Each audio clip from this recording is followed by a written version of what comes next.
ठाणे जिल्ह्यामध्ये अनधिकृत बांधकाम आणि अतिक्रमण हा विषय ज्वलंत असतानाच ठाणे महानगरपालिकेच्या 43व्या वर्धापन दिनीच लाचलुचपत प्रतिबंधक विभागाने छापा टाकत महानगरपालिकेचे उपायुक्त आणि अतिक्रमण विभागाचे प्रमुख शंकर पाटोळे यांना 25 लाखांची लाच स्वीकारत असताना रंगेहात अटक केली। या घटनेमुळे महानगरपालिकेसह ठाण्यामध्ये मोठी खळबळ माजली। मिळालेल्या अधिक माहितीनुसार शहरामधील एका बांधकाम व्यावसायिकाच्या जागेवरील अनधिकृत बांधकाम हटवण्यासाठी पाटोळे यांनी 25 लाखांची लाच मागितली होती।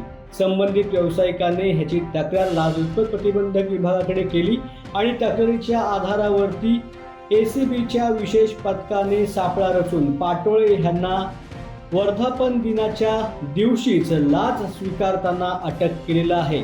लाचेच्या रकमेसह काही महत्त्वाची कागदपत्रे देखील ताब्यात घेण्यात आले।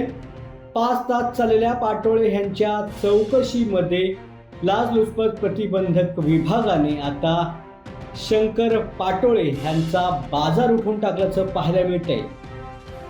ठाणे महानगरपालिकेच्या 43व्या वर्धापन दिनाच्या दिवशी झालेल्या ह्या कारवाईमुळे महानगरपालिकेच्या प्रतिष्ठेला मात्र मोठा धक्का बसलाय।